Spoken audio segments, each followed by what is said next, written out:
One thing's for certain and two things for sure. If this video ended up on your FYP and you commented, 9 out of 10 chance you're a critical thinker. I went through all of y'all's comments and y'all were spot on. And even if you didn't answer the same as what I would have answered, I can at least see how you arrived at that answer. So I think there's two ways of thinking for this question specifically. And for those of you who don't know, go back and watch the video. It was a patient who presented with commotio cordis, and the gist of the question, there were two questions.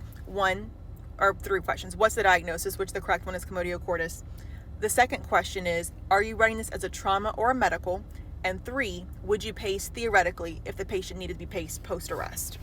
So I'm going to give you the 60-second breakdown of commotio cordis so you can follow along if you're not familiar with it.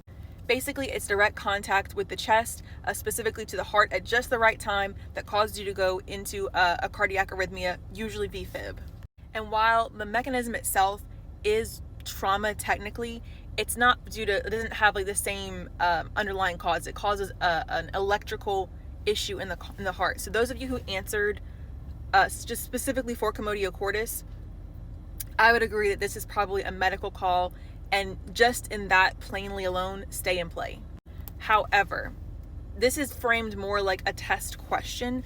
I think in the real world though, it may be a bit more complicated, and here's why. There's really no way for you to verify that there isn't some other type of trauma going on short of having, a whole ER in your back pocket. So I think if you answered it like, I'm going to run it like a trauma, stabilize and run like a trauma, I don't think that's a wrong answer either. That's the whole point of these brain teasers, is to get you thinking down different lines of thought, consider different considerations. That way, when you do show up to a call, you've thought through these processes already, and you can make a better, more informed decision in the moment.